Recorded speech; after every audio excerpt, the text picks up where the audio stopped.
ஹரி ஓம். அனைவருக்கும் நமஸ்காரம்.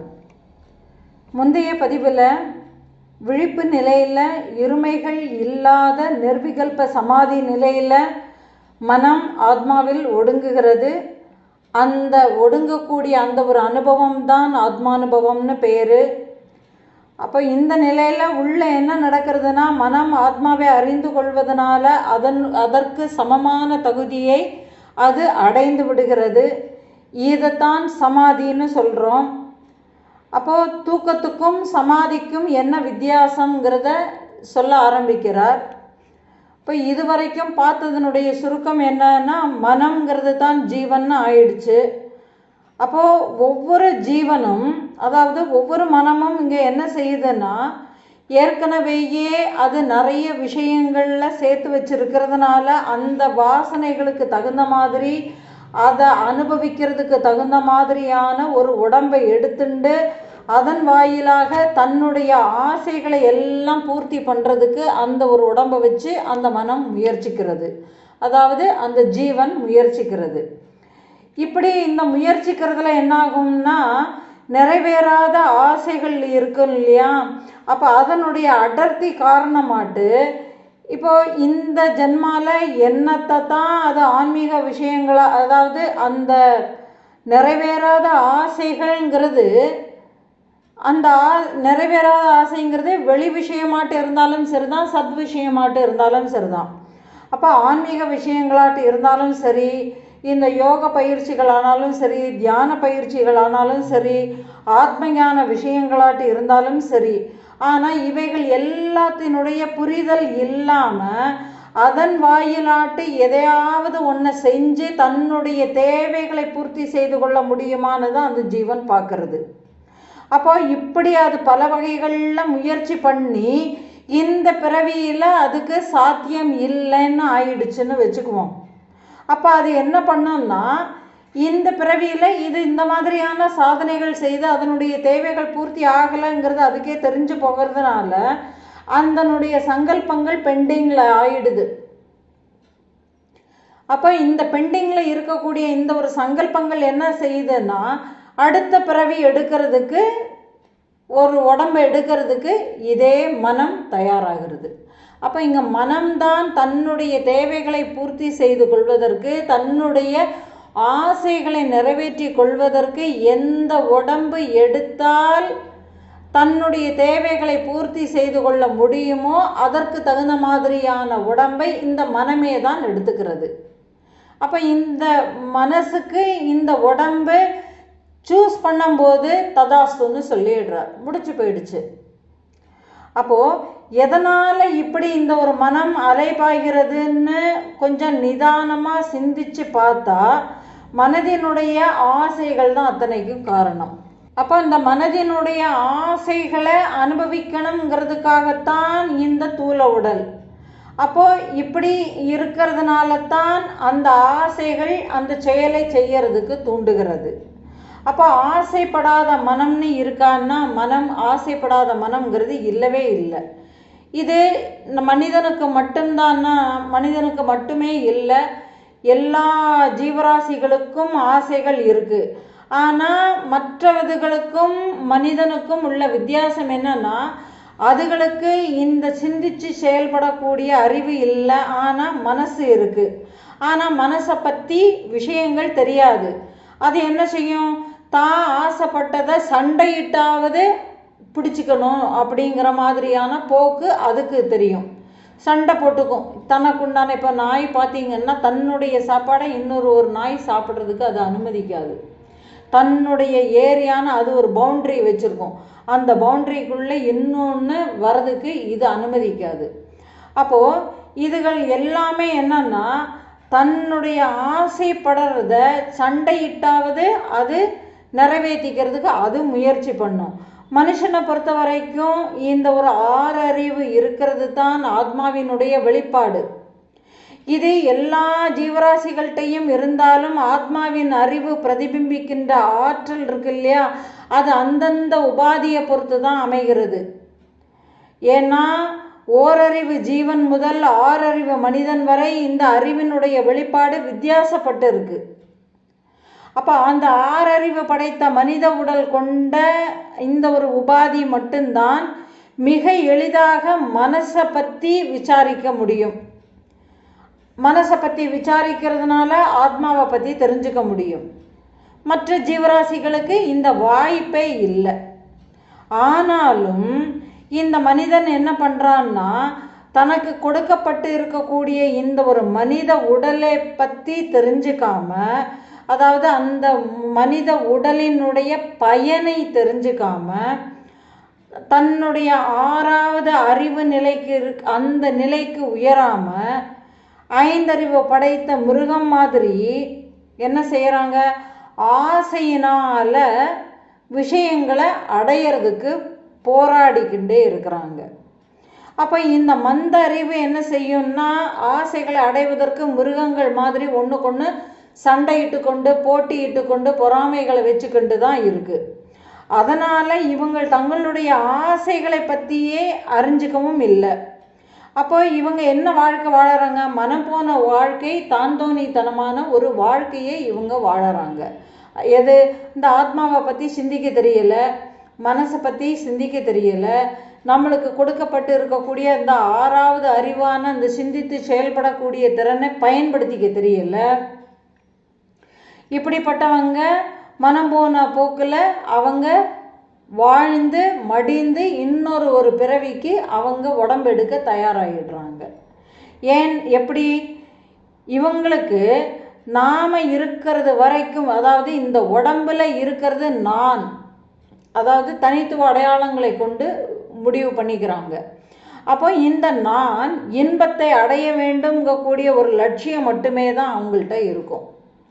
எனக்கு ஒரு வீடை கட்டிட்டா எனக்கு நிம்மதி, அடுத்தது ஒரு காரை வாங்கிட்டா நிம்மதி, அடுத்தது நகைகளை வாங்கிட்டா நிம்மதி, அடுத்தது ஒரு கார் பத்தாது இன்னொரு காரும் இருந்தால் நல்லது.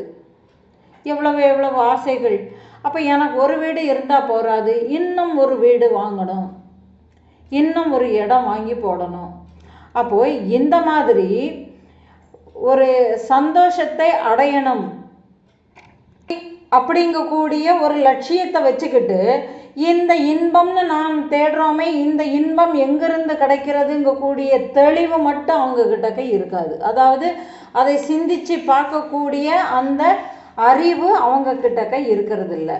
அப்போ இது என்ன ஆகிறது, மனதினுடைய ஆசைகளையும் ஆசையின் பிறப்பிடமான அந்த ஒரு மனசையும் அறிவினால் ஆராய்கின்றவர்கள் மட்டுமே தான் மனம் போன போக்கில் போகிறது இல்லை. அப்போ இவங்க என்ன பண்ணுறாங்க, கொஞ்சம் யோசித்து முடிவெடுக்கிறாங்க. அப்போ இவங்க மட்டுமே தான் தன்னை அறியறதுக்கு தகுதியுடையவர்களாக ஆகிறார்கள். இப்படிப்பட்டவங்களால் மட்டுமே தான் இந்த மனம்ங்கிறது என்னங்கிறத அறிஞ்சிக்க முடியும், இந்த ஜீவன்னா யாருங்கிறத தெரிஞ்சுக்க முடியும். நான் யாரு அப்படிங்கக்கூடிய விசாரணைகளை தொடங்கி இந்த விசாரங்களை தனக்குள்ள சிந்திக்க ஆரம்பித்து எந்த குருமார்கள் கிட்டக்க போனால் நமக்கு இந்த உத்தமமான பதில் நமக்கு கிடைக்குமோ அந்த சத்குருவை நாடி அவங்க அந்த சத்குருவின் மூலமாட்டு விசாரத்தை மேற்கொண்டு அவங்கள் மூலமாட்டு அவங்க அந்த பிரபஞ்சத்தில் முதல்ல நான் யாருன்னு சொல்லி தன்னிடத்துலவேயே அந்த ஒரு விசாரணத்தை தொடங்கி அதனுடைய முடிவாட்டு அவங்க ஆத்மாவே அறிகிறார்கள். இதில் என்னன்னா, நான் யார் அப்படின்னு தன்னுடைய மனசை ஆராய்ச்சி பண்ணாமல் வேற எதையாவது ஒரு சாதனைகளை ஒரு பயிற்சிகள்னு சொல்லி எடுத்து அதில் அவங்க தொடர்ந்து அந்த ஒரு பயிற்சிகள்லவையே மூழ்கி போனாலும் அந்த சாதனைகள் மூலமாட்டு கூட அவங்களால சாத்தியப்படுத்திக்க முடியாது. அதனால தான் அவங்க என்ன நினைக்கிறாங்க, இந்த சாதனைகள் மூலமாட்டு அந்த உண்மையை, அதாவது பேரமைதியை, பேர் உணர்வு நிலையை நாம் அடைய முடியலை, அதனால் வேறு ஏதாவது பண்ண முடியுமான்னு அவங்க ஆட்டோமேட்டிக்கலாகவே என்ன செய்கிறாங்க, இது கொஞ்ச காலம் செய்தாச்சு, இன்னும் அடுத்து மேலே வேறு ஏதாவது ஒரு பயிற்சி இருக்குமா அல்லது இந்த பயிற்சி யாராவது கொடுப்பாங்களான்னு சொல்லி இன்னொரு சாதனைகள் யார் சொல்லி கொடுக்குறாங்களோ அவங்கக்கிட்டக்க இவங்க போயிடுறாங்க. இப்படியே மாறி மாறி மாறி மாறி அவங்க போய்கிட்டே இருக்கிறாங்க. ஏன், இதனுடைய பேஸ் என்னது, நான் தன்னை யாருங்கிறத தெரிஞ்சுக்காததுனால தான் இது அவ்வளவுமே. இப்போது உதாரணத்துக்கு நம்ம எடுத்துக்கிட்டோம்னா, ஒருத்தன் தினசரி பூஜையை பண்ணிட்டு இருக்கிறான்.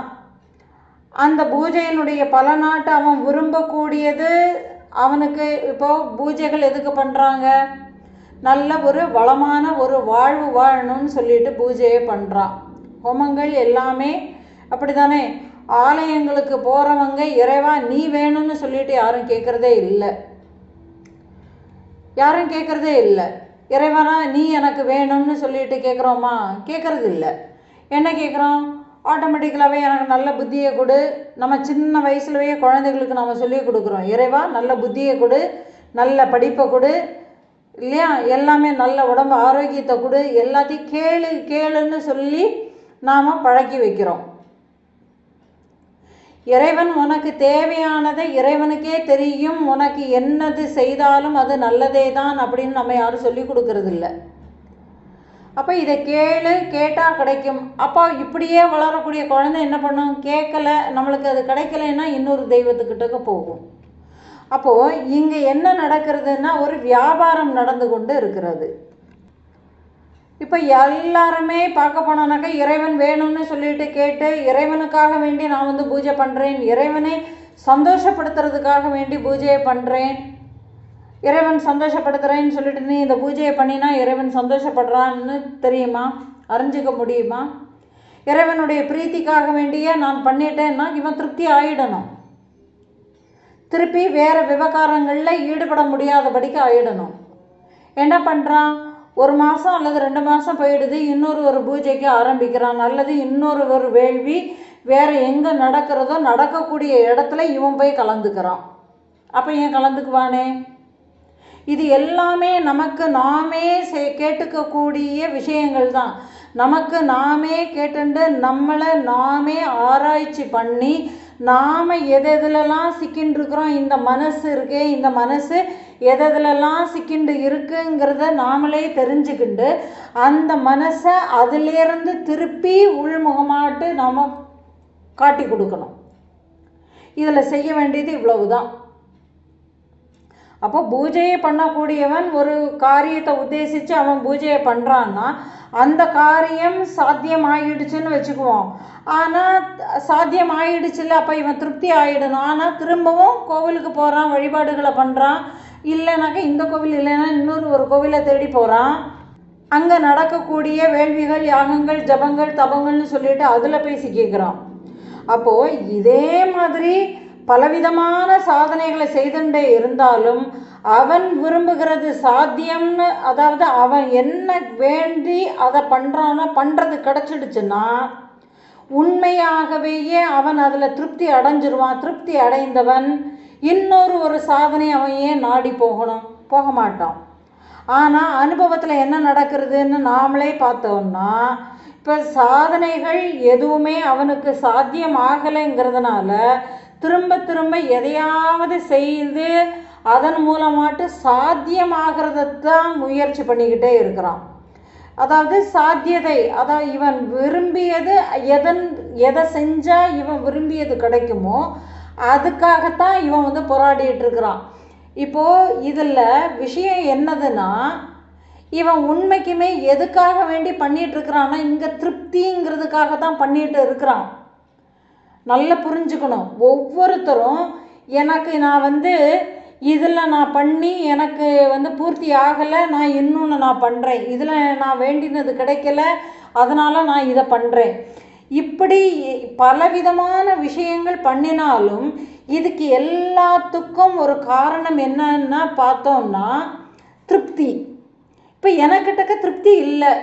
அப்போ என்னுடைய மனம் இந்த ஒரு செயலை செய்வதனால திருப்தி ஆகலைங்கிறதுனால நான் அந்த திருப்தியை நான் எங்கே தேடிட்டு இருக்கிறேன்னா வெளியில் உள்ள விஷயங்களில் தேடிக்கிட்டு இருக்கிறேன். ஆனால் ஆக்சுவலாக அந்த திருப்திங்கிறது எங்கே இருக்குது? எனக்கிட்டக்க இருக்குது. எனக்கிட்டக்க இருக்கக்கூடிய திருப்திங்கக்கூடியதை நான் பார்க்காம என்னுடைய மனதை கொண்டு நான் வெளியில் உள்ள விஷயங்கள் மூலமாட்டு இந்த மனசுக்கு அந்த திருப்தியை கொடுக்க முடியுமான்னு பார்த்துக்கிட்டு இருக்கிறேன். வெளியிலேருந்து இந்த திருப்தியை இந்த மனசுக்கு கொடுக்க முடியாது. ஏன்னா இந்த மனசு இருக்குது பாருங்க, இது ஓட்டப்பானை மாதிரி. ஓட்டப்பானையில் எவ்வளவு தண்ணி விட்டாலும் அந்த பானை ஒரு காலமும் நிறையாது இல்லையா? அப்போது அதே மாதிரி இதை ஆசைகளை வச்சு அந்த ஆசைகள் மூலமாட்டு இந்த மனசை திருப்திப்படுத்தணும்னு நினச்சா அது ஓட்டப்பானை மாதிரி, அது நிறையவே இல்லைங்கிறதுனால அதுக்கு திருப்தி ஒரு காலம் உண்டாகாது.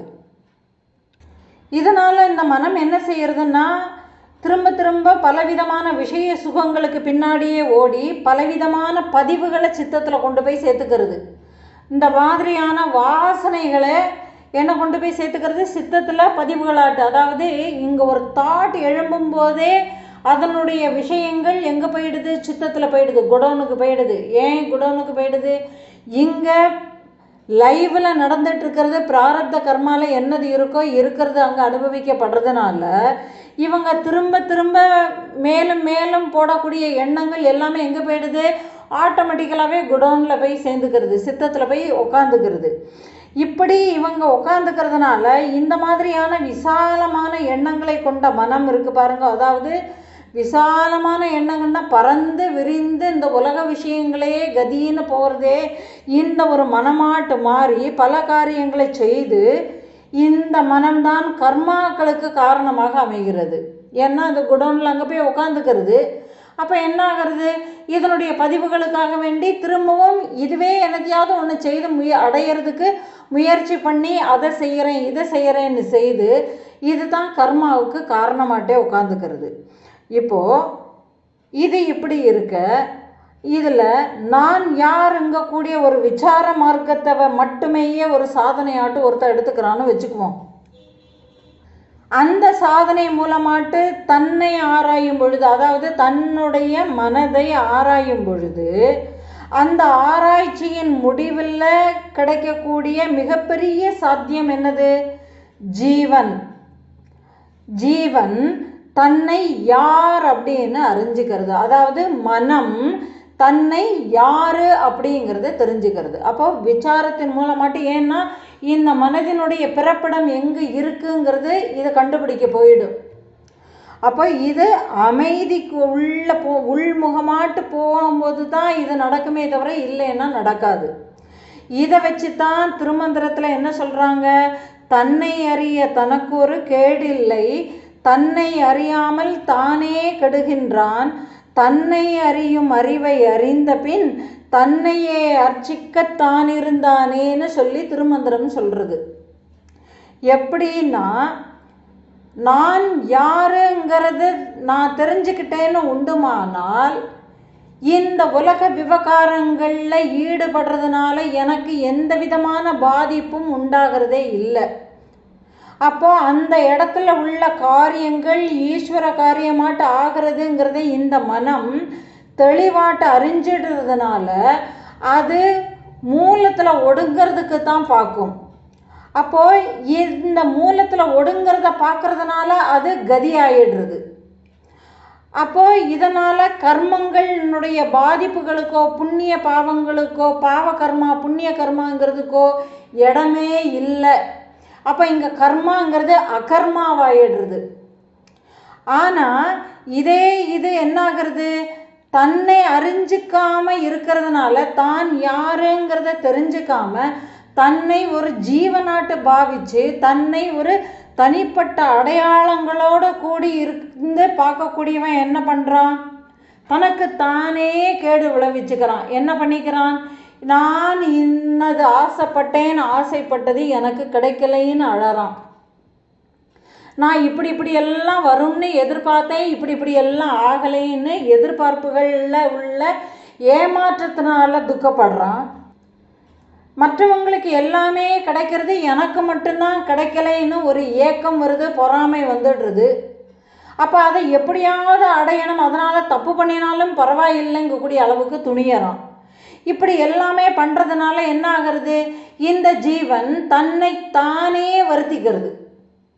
இப்போ இந்த துக்கத்துக்கு யார் காரணம், அதனுடைய மனசு தான் காரணம்.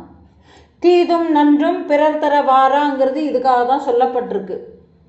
ஒருத்தருக்கு உண்டான நன்மையும் தீமையும் அவரவர் செய்த செயல்கள்னாலவும் அவரவர் சிந்தனையினுடைய பலனும் தான்.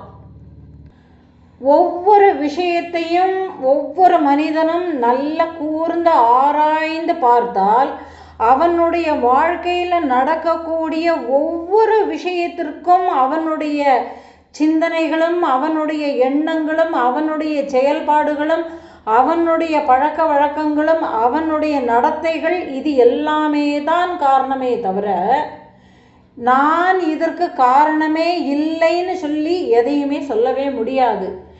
ஏன்னா சின்ன வயசுலேருந்தே சொல்லப்பட்ட, அதாவது பதிவுகள் உள்ளுக்குள்ள எண்ணங்கள் வளர ஆரம்பிச்சிருக்கும். நான் இப்படி ஆகணும், அப்படி ஆகணும், அப்படி இருந்தால் நல்லா இருக்கும். இந்த சிறு குழந்தை பருவத்தில் இருந்தே அவனுக்கு பயிற்றுவிக்கப்படுகின்ற இந்த ஒரு விஷயங்கள் மனசில் பதிஞ்சு இந்த விஷயங்களைத்தான் வெளியில் பார்க்குறான். இதைத்தான் இந்த பாவனையால் அமையப்பட்டது இந்த உலகம்னு சொல்கிறது.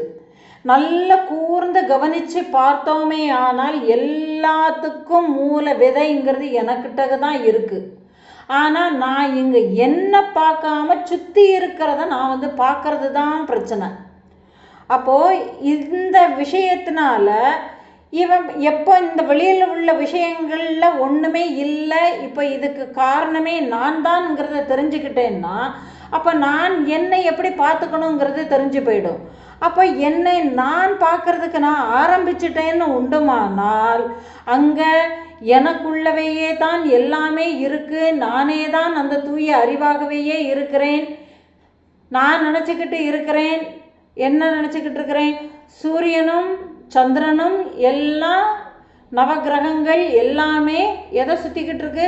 இந்த உலகத்தை சுற்றிக்கிட்டு இருக்குன்னு தான் நான் படிச்சிருக்கிறேன். ஆனால் என்னுடைய அறிவில் இவைகள் எல்லாம் என்னைத்தான் சுற்றி கொண்டு இருக்கிறதுங்கிறது தெரியும். அதை புரிஞ்சுக்க முடியும். அப்போ நான் தான் அந்த மூல காரணம். நான் இருக்கிறேன்கூடிய என்னுடைய இருப்பினால் மட்டுமே தான் இது எல்லாம் எனக்கு விளங்குகிறது. அப்படிங்கிறது தெரிஞ்சதுக்கு அப்புறமா வெளியில் வேறு எதுலேயும் ஏமாற மாட்டான். இப்படி தன்னை அறிந்த அந்த ஒரு மனம் இருக்கு இல்லையா, அந்த ஒரு ஜீவன், அதுக்கு பிறகு அறிஞ்சிக்கிறதுக்குன்னு அங்கே வேறு என்னது இருக்குது? வேறு ஒன்றுமே கிடையாது. அப்போ அது என்ன பண்ணுறது?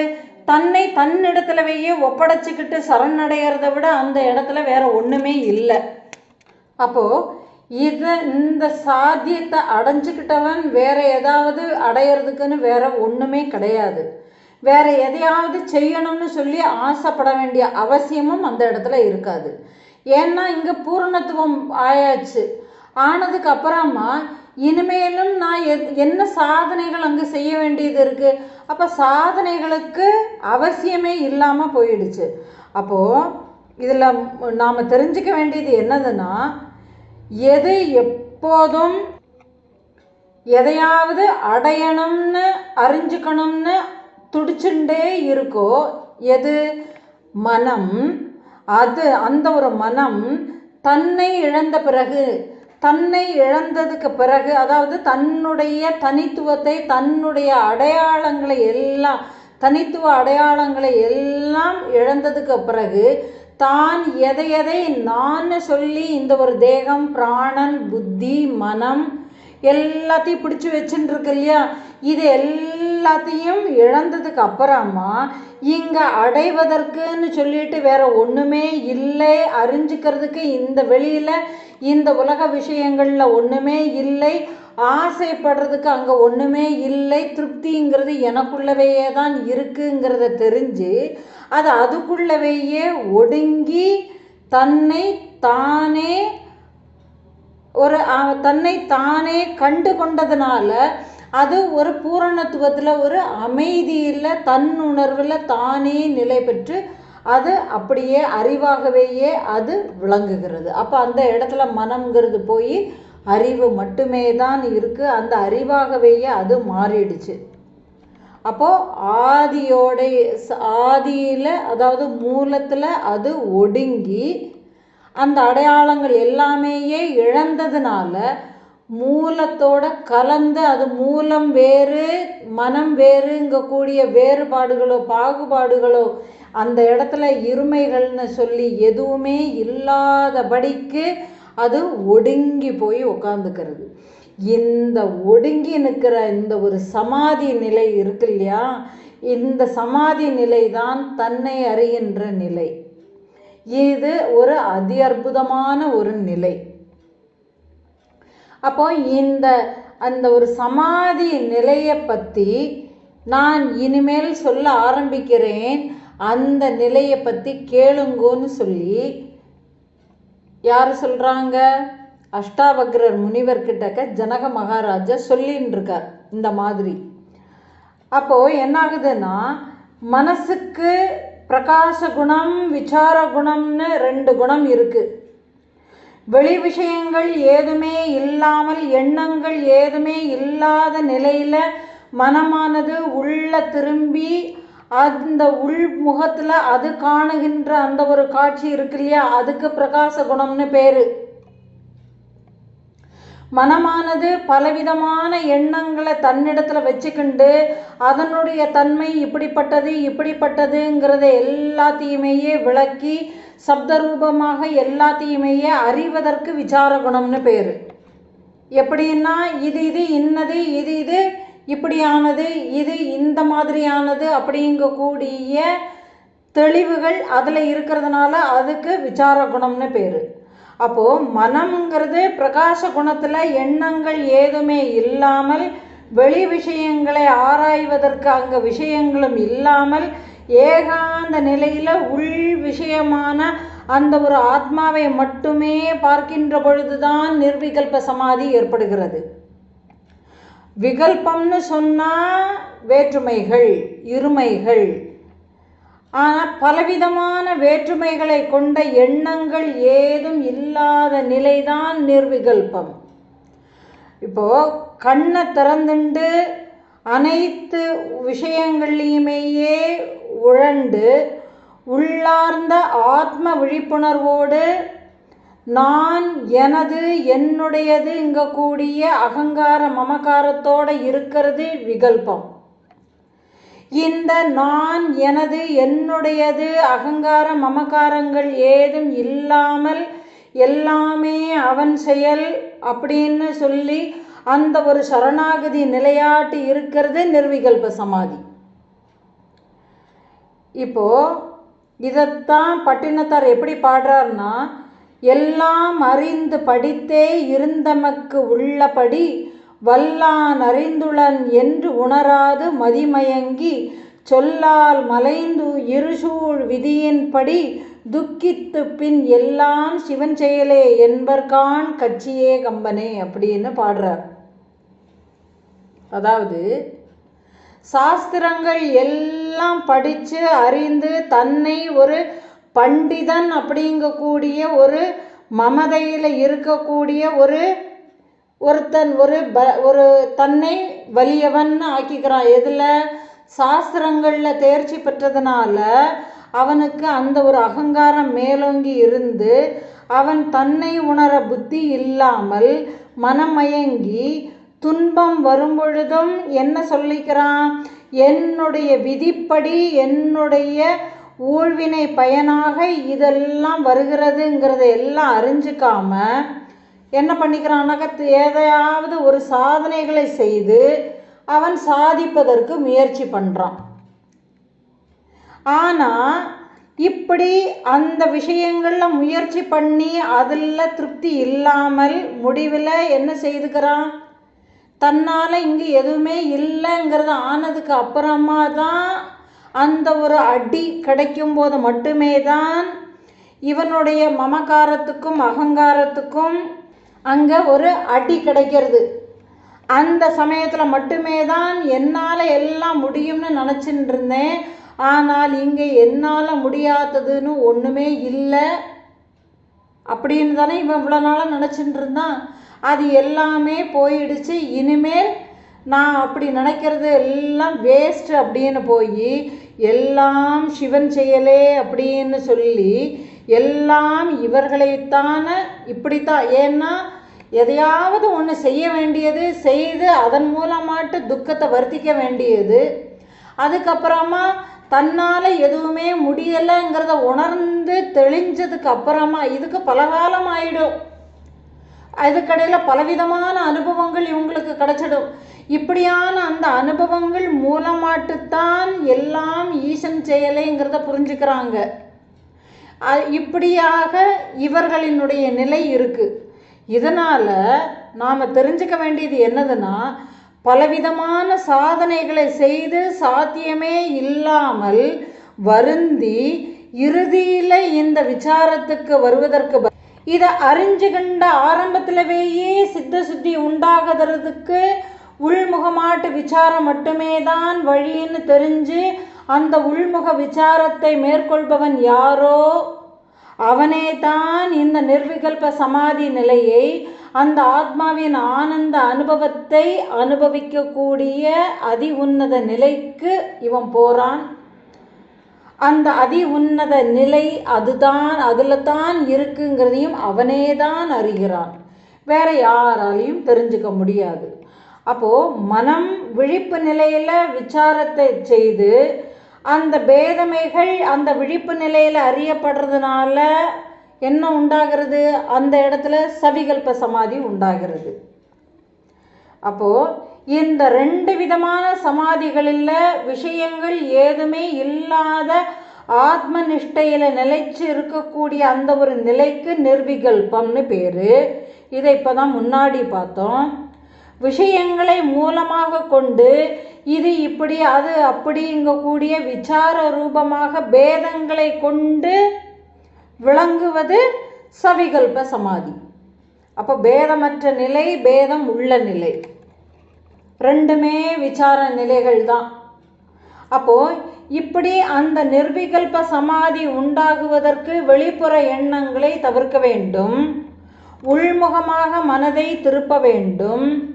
அப்படி உள்முகமாக மனதை திருப்பியதோடு இல்லாமல் ஞானக்கண் கொண்டு, அதாவது தனக்கு வழங்கப்பட்ட அந்த ஒரு புத்தியை கொண்டு பார்த்தால் மட்டுமே தான் உள்ளே இருக்கக்கூடிய அந்த வஸ்துவே காண்பவன் காட்சியில் காணப்படும் பொருளாக தானே இருப்பதை தானே அறிந்து கொள்ள முடியும். இது சாதாரணமான ஒரு பார்வைக்குண்டான ஒரு ஊனக்கண்ணை கொண்டு பார்த்து விசாரித்தல்ங்கிறது போன்று நடைமுறையில் சொல்லப்பட்டாலும், ஆனால் அது விசாரிப்பது நாம் எதை விசாரிக்கிறோங்கிறத தெரிஞ்சுக்கணும், அல்லது யாரை விசாரிக்கிறோங்கிறது தெரிஞ்சுக்கணும். இந்த ஒரு அறிவு அவனிடத்தில் நிச்சயமாட்டு இருந்து தான் ஆகணும். அப்போது புறத்தில் உள்ள விஷயங்களை விசாரிக்கிறதுனால உண்டாகக்கூடிய அறிவு அகத்தில் விசாரிக்கும் பொழுது தான் அது அனுபவமாகுமே தவிர, வெளியில் உள்ள விஷயங்களில் விசாரிக்கிறதுனால வெளி விஷயங்களில் உள்ள அனுபவம் தான் கிடைக்கும். அகமுகமாட்டு விசாரிக்கும் பொழுது மட்டும்தான் ஆத்ம அனுபவம் உண்டாகும். இந்த அறிவை தான் 3வது கண்ணு சொல்கிறோம். அப்போ இந்த ஒரு ஞான கண்ணை கொண்டு தான் உள்ளே பார்த்து விசாரிப்பதை மட்டுமே அதாவது இந்த கண்ணை கொண்டு உள்முகமாட்டு தன்னுடைய மனதை, தன்னுடைய மனதில் உள்ள விஷயங்களை ஆராய்ந்து அந்த விஷயங்களை எல்லாத்தையும் நீக்கி அதுக்கு உள்ள இருக்கக்கூடிய மூலமாட்டி விளங்கக்கூடிய அந்த ஒரு ஆத்மஸ்வரூபத்தை அறிஞ்சிக்கிறது தான் விசாரம்னு சொல்லப்படுறது. அப்போது விசாரித்து அறிய வேண்டிய விஷயம் விசாரிக்கிறதுக்கு தொடங்கியதுமே ஆரம்பத்திலேருந்தே என்னென்ன ஆயிடுறது, நேதிப்படி போயிடுறது. நேதின்னா என்ன? இதைத்தான் நான் ஆத்மான்னு சொல்லின்னு இருக்கேன்னா, அப்போ இதைத்தான் இதுக்கு காரணமாட்டு இருக்கா அப்படின்னு சொல்லி ஒன்றொன்னா விசாரிக்கும் போது மட்டும்தான் இது இல்லைன்னு தள்ளி தள்ளி தள்ளி முடிவில் தான் நாம் எதை கண்டுபிடிக்க முடியறது, இதை இருக்குப்பான்னு கண்டுபிடிச்சிக்க முடியறது. இப்போது நாம் ஒரு ஃப்ரெண்டோடைய வீட்டுக்கு நாம் போகிறோம். இப்போ ஃப்ரெண்டோடைய வீட்டுக்கு போகிறோம்னா அந்த ஃப்ரெண்டு வீடு எங்கே இருக்குது, அது எப்படி இருக்குது, எந்த தெருவில் இருக்குது, அந்த தெருவுலேயும் அது எத்தனாவது வீடு, அதுக்கு ஐடென்டிஃபிகேஷன்ஸ் ஏதாவது இருக்காங்கிறது எல்லாமே தெரிஞ்சு போகிறது ஒரு விஷயம். இல்லையா? அப்போது நாம் என்ன கேட்குறோம், நான் இப்படி உன்னுடைய வீட்டுக்கு நான் வரேன்ப்பா, உன்னுடைய வீட்டை நான் எப்படி அறிஞ்சிக்க முடியும்னு கேட்டால் அப்போ அவன் என்ன சொல்லுவான், ஒரு நீல கலரில் பெயிண்ட் பண்ணின வீடு, அது ஒரு புது வீடு, இந்த வீடு தான் என்னுடையது அப்படின்னு சொன்னால், இந்த ஒரு ஞானத்தினால எப்படி அந்த ஒரு வீடை அடையாளம் கண்டுபிடிச்சிக்க முடியாதோ அதே போல தான் இதுதான் ஆத்மா அப்படின்னு சொல்லி ஒரு ஏட்டறிவில் நாம் ஒரு ஞானத்தை வச்சுருக்கிறோமே, படித்து வச்சுருக்கிறோமே, உபதேசங்கள் மூலமாட்டு கேட்டு வச்சுருக்கிறோமே, இந்த வச்சுக்கிட்டு அது அனுபவம் ஆகாது. ஏன்னா நீல கலரில் பெயிண்ட் பண்ணின வீடு என்னுடைய வீடுன்னு சொல்கிறான்னா, நீல கலரில் பெயிண்ட் பண்ணின வீடு 1000 வீடு இருக்குது. அப்போ நான் எங்கே தெரிஞ்சுக்கணும், அது எந்த ஊரில் இருக்குது, அது எந்த இடத்துல இருக்குது, அந்த லேண்ட்மார்க் எனக்கு தெரிஞ்சிருக்கணும். எவ்வளவு விஷயங்கள் இருக்குது. இது எல்லாத்தையுமே விட்டு ஒரு நீல கலரில் பெயிண்ட் பண்ணின வீடு தான்ப்பா. இப்போது திருநெல்வேலியில் நீல கலரில் பெயிண்ட் பண்ணின வீடு அவனுடைய வீடுன்னு சொன்னால், திருநெல்வேலியில் நீல கலரில் பெயிண்ட் பண்ணின வீடுன்னு சொல்லி எப்படி கண்டுபிடிச்சு போகிறது? ஒரு கேள்வி வந்துடுதுல்ல. அப்போது என்ன ஆகுதுன்னா, முதல்ல இந்த பெயர் கொண்டு இருக்கக்கூடிய ஊரில், இந்த பெயரை உடைய ஒரு பகுதியில், இந்த தெருவில் இப்படி ஒரு மரம் இருக்குது, அந்த மரத்துக்கு பக்கத்தில் ஒரு கோவில் இருக்குது, அந்த கோவிலுக்கு நேர் ஆப்போசிட்டில் ஒரு வீடு தான் என்னுடையதுன்னு சொல்லி இவ்வளவு விளக்கங்கள் சொன்னால் மட்டுமே தான் அந்த வீட்டுக்கு யார் போகணும்னு விரும்புகிறவன் அதற்குண்டான விசாரத்தில் இறங்கி நேரடியாக அவன் காட்டி கொடுத்த அந்த ஒரு இடத்துக்கு போய் அந்த இடத்துல அந்த பகுதியில் உள்ள தெரு, அந்த ஒரு மரம், அந்த கோவில்னு சொல்லி இவைகள் எல்லாத்தையுமே தன்னுடைய புறக்கண்ணால் பார்த்து இவைகள் எல்லாத்துலேயுமே தள்ளிடுறான். ஏன்னா இவனுடைய நண்பன் இதில் இல்லை, இந்த தெருவிலையா இருக்கிறான், இந்த தெருவில் இருக்கிறான், ஆனால் இந்த தெருவில் உள்ள இந்த வீட்டில் இருக்கான். அப்போ என்ன ஆகிடுது, அந்த தெருவை தள்ளி தான் ஆகணும். நண்பனுடைய வீடு இந்த தெருவிலவையே இருக்குன்னு சொல்லிட்டு தெருவில் படுத்து புரள முடியுமா? முடியாது. அந்த தெருவில் படுத்து புரளுறதுனால அவன் ஃப்ரெண்டை பார்த்தா என்ன ஆயிடுமா? ஆகாது. அப்போ என்ன ஆகுறது, அந்த மரத்தை தாண்டணும், அந்த வீதியை தாண்டணும், அந்த கோவில்னு சொல்லி இவைகள் எல்லாத்தையுமே தள்ளி முடிவாட்டு அந்த நீல கலரில் பெயிண்ட் பண்ணி இருக்கக்கூடிய அந்த ஒரு வீட்டை அடைந்தால் மட்டுமே தான் அது அவனது அனுபவமாட்டு இருக்க முடியும். கரெக்டு தானே? அதே மாதிரி தான் ஆத்மாங்கிறத அனுபவமாட்டு அறிவதற்கு முயற்சிக்கும் போது அதை சார்ந்து இருக்கக்கூடிய மற்ற விஷயங்கள் இருக்கு இல்லையா, அது எல்லாத்தையுமே ஒன்னொன்னாட்டு இது உடல் அல்ல, இது மனம் அல்ல, இது புத்தி அல்ல, இது பிராணன் அல்ல அப்படின்னு ஒன்னொன்னா விசாரம் பண்ணி ஒன்னொன்னா ஆராய்ந்து பார்த்து இவைகளை எல்லாம் தள்ளி விட்டால் மட்டுமே தான் முடிவில் அந்த ஆத்மாவை அனுபவித்து அறிய முடியுமே, அல்லாமல் மற்றபடி முடியாது. அப்போது இதை என்னுடைய மனம் இங்கு எதெல்லாம் சார்ந்திருக்கு, மனம் ஆத்மாவை அறிய விடாமல் எதனோடெல்லாம் சார்ந்திருக்கிறதோ அந்த சார்ந்திருக்கிறது எல்லாத்தையும் நான் விளக்கணும். ஏன்னா இதெல்லாம் தான் அந்த ஆத்மாவை தெரிய விடாமல் மறைச்சுன்னு இருக்கு. அப்போது இந்த உள்முகமாட்டு இந்த மறைச்சிருக்கிறது எனக்கு தெரியணும் இல்லையா, இந்த மறைச்சுன்னு இருக்கிறது எனக்கு தெரியறத தான் என்ன சொல்கிறோம், ஞானக்கண். பார்க்கறத தான் ஞானக்கண்ணு சொல்கிறோம். அப்போது இந்த ஒரு சின்ன ஒரு அறிவு, அதாவது இந்த ஒரு அறிவை கொண்டு எப்படி அந்த ஒரு பெரிய ஒரு பேரறிவை அறிய முடியும்னா, எப்படி தெரிஞ்சுக்க முடியும்னா, இந்த ஒரு பெரிய ஒரு தொகையை சம்பாதிப்பதற்கு ஒரு மூலதனமாட்டு ஒரு சின்ன ஒரு தொகையை மூலதனம் பண்ணுறோம் இல்லையா, அதே மாதிரி ஒரு பெரிய ஒரு மீனை பிடிக்கணும்னா ஒரு சின்ன ஒரு மீனை போடுறோம். ஒரு பெரிய கடன்காரனாட்டம் ஒருத்தன் மாறணும்னா என்ன பண்ணிக்கிறான், ஒரு சின்னதாட்டு ஒரு கடனை வாங்கிறது. இதெல்லாமே எப்படி நம்மளுடைய நடைமுறையில் இருக்கோ அதே மாதிரியே தான் நம்மிடத்துல இருக்கக்கூடிய இந்த ஒரு கொஞ்சம் மூல ஒரு அறிவு கொடுத்துருக்கானே, அந்த ஒரு அறிவை கொண்ட அந்த ஒரு ஆத்மாவே அறிய முடியும். அதுவும் அந்த ஆறறிவை கொண்ட ஒரு மனிதன் மட்டுமே தான் அறிய முடியும். ஏன் அந்த ஆறறிவை கொண்ட ஒரு மனிதன் மட்டுமேனா, எனக்கு புத்தி சக்தி இருந்தும் அந்த புத்தியினுடைய பலனை நான் தெரிஞ்சிக்காம இருந்தேன்னா பிரயோஜனம் இல்லை. மனிதன் பிறந்துட்டேன், மனிதனாட்டு நான் பிறந்துட்டேன், மானிடனாக எனக்கு ஒரு பிறவி வந்துடுத்து. ஆனால் இதை எல்லாமே சிந்திக்கிறதுக்கு உண்டான தகுதி எனக்கு இல்லைன்னா என்ன பண்ணுறது? எப்பா சூரியன் தெரிகிறது பார்ப்பா, இந்த சூரியன் தான் இந்த உலகத்துக்கு எல்லாமே வெளிச்சம் போட்டு காட்டுறதுன்னு சொன்னால், இந்த சூரியன் வரதைத்தான் பகல்னு நாம் சொல்கிறோம்னு சொன்னால், அப்படியா சூரியன் வரதைத்தான் நம்ம பகல்னு சொல்கிறோமா? ஓ சரி சரி. ஆனால் அந்த பகலுங்கிறது மட்டும் எப்படி வந்ததுன்னு சொல்லி திரும்பவும் புரியாமலவையே உக்காந்துருக்கிறான்னு வச்சுக்குவோம். சூரியனிலிருந்து வெளிச்சம் கிடைச்சி இந்த உலகத்தில் உள்ள காட்சிகள் விளங்குகிறதைத்தான் பகல்னு நாம் சொல்கிறோம்னு சொல்கிறான். அப்படியா, எனக்கு இது புரியலைன்னு சொல்லக்கூடியவங்க கிட்டக்க நாம் என்ன போய் சொல்ல முடியும்? அப்போது புத்தி சக்தி இருந்தும் அந்த புத்தி சக்தியை பயன்படுத்த தெரியணும். அப்போது இப்படிப்பட்ட அந்த ஒரு அறிவை அறிந்து அந்த அறிவினால் விசாரித்து அறிய விரும்புகின்ற அந்த ஒரு விசார குணத்தை 2 விதமாட்டு பிரித்து அறிஞ்சிக்க முடியும். ஒன்று ஆந்திரம், இன்னொன்று அபிநவம். அபிநவம்னு சொன்னால் அதுலவையே இருக்கு அனுபவித்து, அனுபவ சுரூபம், அனுபவித்து அறிகிறது.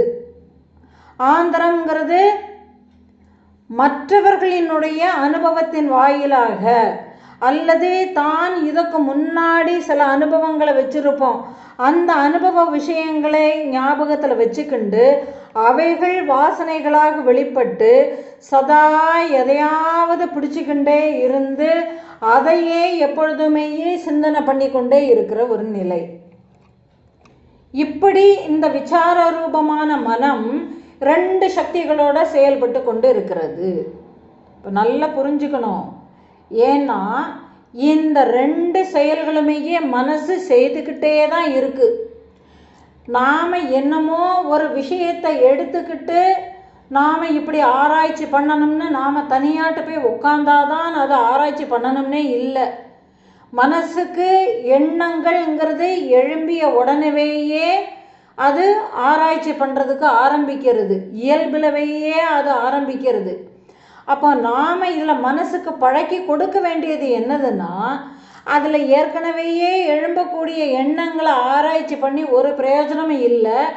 நான் ஒரு விஷயத்தை கொடுக்குறேன், இந்த புத்தியினால் தீர்மானம் பண்ணி தன்னை யாருங்கிறத தெரிஞ்சிக்க விரும்பக்கூடியவன் மனசு ஆராய்ச்சி பண்ணுறதுக்கு ஒரு விஷயத்தை அங்கே எடுத்து போடுறான். இந்த புத்தி அங்கே எடுத்து போட்ட உடனே அந்த மனம் ஆராய தொடங்குகிறது.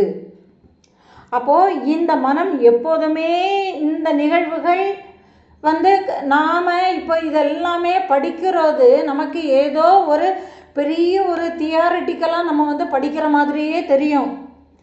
ஆனால் பார்க்க போனால் நம்மளுடைய அன்றாட நிகழ்வுகளைத்தான் நாம் இங்கே படிச்சுக்கிட்டு இருக்கிறோம். அன்றாடமாக நாம் செய்துக்கிட்டு இருக்கக்கூடிய விஷயங்களைத்தான் நாம் இதில் பேசிக்கிட்டு இருக்கிறோம்.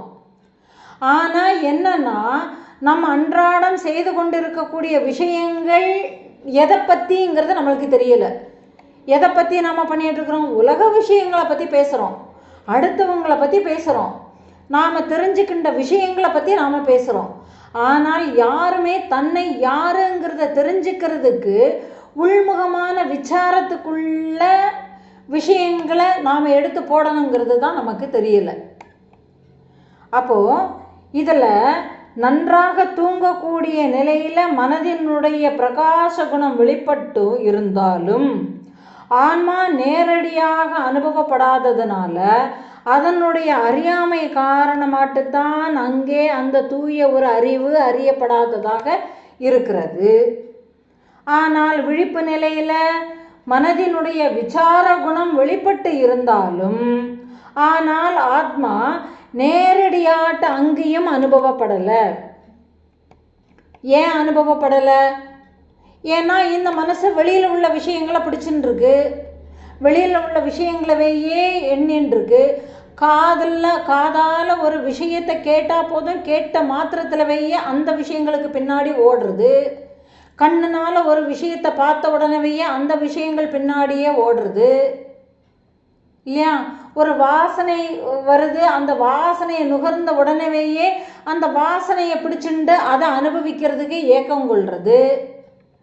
இப்படி வெளியில் உள்ள விஷயங்களில் அதுக்கு, அதாவது வெளியில் உள்ள விஷயங்களவையே அது விசாரம் இருக்கிறதுனால, விசார குணம் இருந்தாலும் ஆன்மா அங்கே நேரடியாக அனுபவப்படாததுனால, ஏன் அனுபவப்படலை?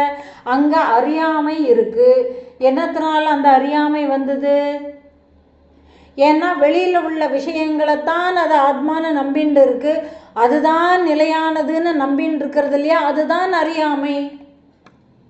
அப்போது வெளியில் உள்ள விஷயங்களை போய் அது காரணமாட்டு அது அறியாமையில் சிந்தனை பண்ணிக்கிண்டே இருக்கிறதுனால அங்கேயும் விழிப்பு நிலையிலையும் அந்த அறிவு அறியப்படுவது இல்லை. அப்போ இதனால தான் எண்ணங்கள் ஏதுமே இல்லாத ஆழ்ந்த தூக்கத்தில் அந்த அறிவு விளங்குவதற்கு பதிலாக அங்கே என்ன, நான் எதையுமேயே அனுபவப்படலை, ஆனால் நல்லா தூங்கினேன். ஆனால் அங்கே உன்னுடைய அனுபவம் எப்படி இருந்தது? அதெல்லாம் சொல்லவே முடியாது. ஏன்னா அதில் ஒன்றுமே இல்லை. அந்த சுகம் எப்படி இருந்தது? சுகமாட்டு தான் இருந்தது, ஆனால் சுகம் எப்படிப்பட்டதுன்னு தெரியலை, அனுபவம் ஆகலை. அந்த சுகம் எப்படிப்பட்டதுன்னு தெரிஞ்சதுன்னா விழிப்பு நிலையில் ஏங்கி இருக்கும். ஆனால் அந்த சுகம் எப்படிப்பட்ட சுகம்ங்கிறது அறியாமல் இருக்கிறதுனால அதுக்கு அறிஞ்சிக்க முடியலை. அப்போ இந்த ஒரு நிலையத்தான் என்ன சொல்லிடுறது? சூன்யம்னு சொல்லிடுறது, அதாவது வெறுமைன்னு சொல்லிடுறது. அப்போது ஏதுமே எண்ணங்கள் ஒன்றுமே இல்லாத விழிப்பு நிலையில் அந்த சூன்யம் இருக்கிறதுக்கு பதிலாட்டு இந்த அறிவு விளங்குகிறது. ஏன்னா இங்கே ஆழ்ந்த தூக்கத்தில் அந்த சூன்யம் உணரப்படுறது. ஆனால் இதில் விழிப்பு நிலையில் அந்த எண்ணங்கள் ஏதுமே இல்லாத நிலையில் அந்த சூன்யத்தை தான் இது என்ன சொல்கிறது? அந்த சூன்யம் இல்லை, ஆனால் இங்கே அந்த அறிவாட்டு அது விளங்குகிறத நாம் தெரிஞ்சுக்க முடியறது.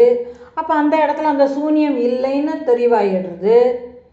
அப்படி இந்த இரண்டு நிலைகளில் மனசு எதில் ஒடுங்கினாலும் சரிதான், அந்த ஒரு நிலையைத்தான் மனோலயம்னு சொல்கிறது சாஸ்திரங்கள்.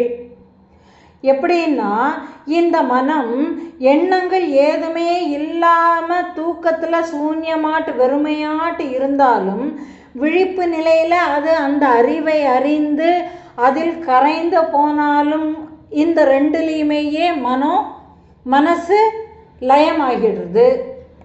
இப்போது பொதுவாக நம்ம இந்த ஒரு விஷயம் எல்லாமே புரிஞ்சிக்கிறதுக்காக சொல்லப்படுறது.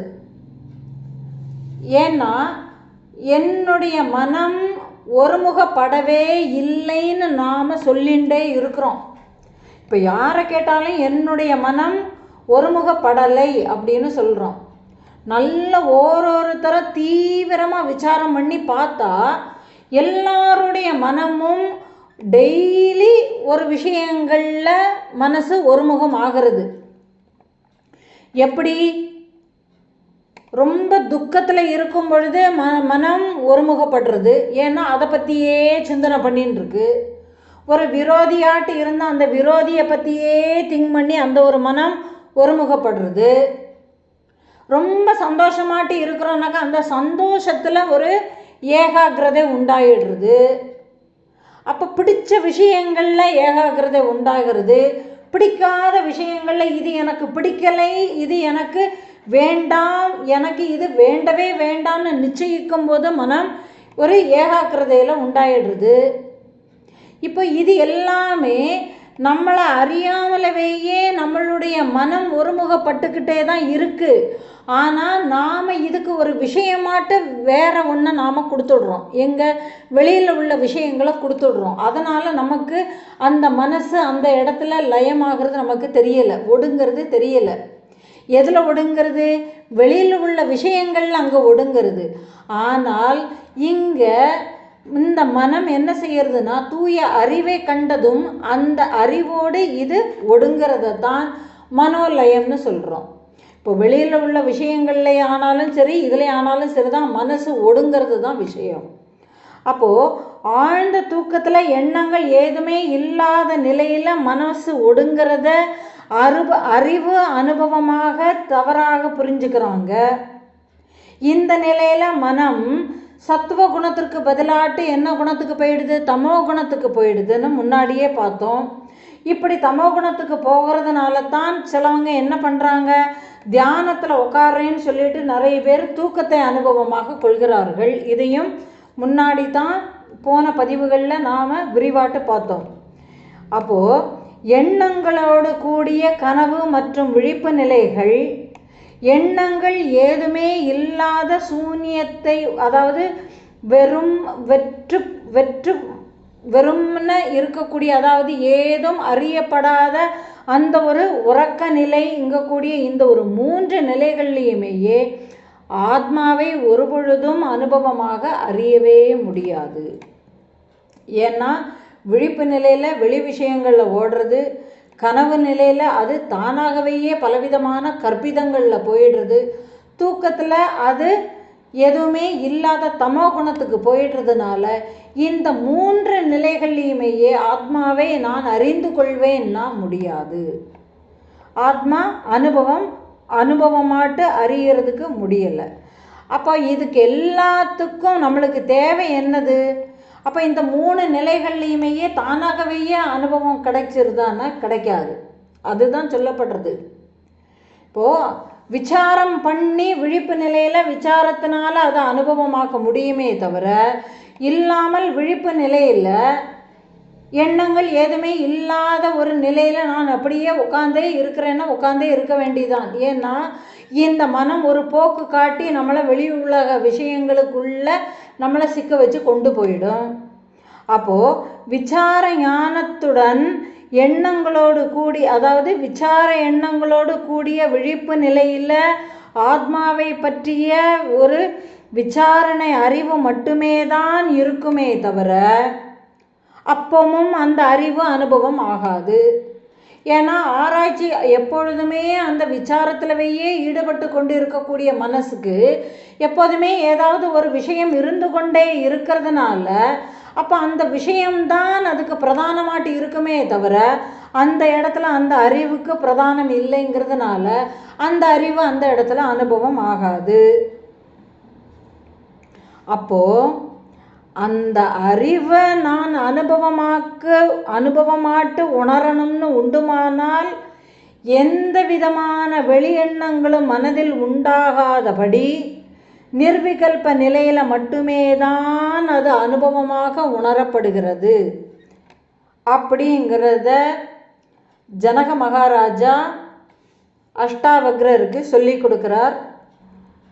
இது அத்தனையுமையே ஜனக மகாராஜா சொன்ன உடனே மேலும் அவர் சொல்கிறார், என்னுடைய சுய அனுபவத்தில் இருந்து நான் சில விஷயங்களை உங்களுக்கு சொல்லி கொடுக்குறேன், அந்த விஷயங்களை கேளுங்கோன்னு சொல்லி ஆரம்பிக்கிறார். ஜனக மகாராஜாவினுடைய சுய அனுபவத்தை அவர் எப்படி சொல்கிறார், என்ன விஷயங்களை பேசுகிறார், என்ன மாதிரியான அனுபவ ஞானத்தை பற்றி இங்கே பேசுகிறார் அப்படிங்கக்கூடிய விஷயங்களை நாம் அடுத்த வரக்கூடிய பதிவுகளில் பார்க்கலாம். ஹரி ஓம். நன்றி.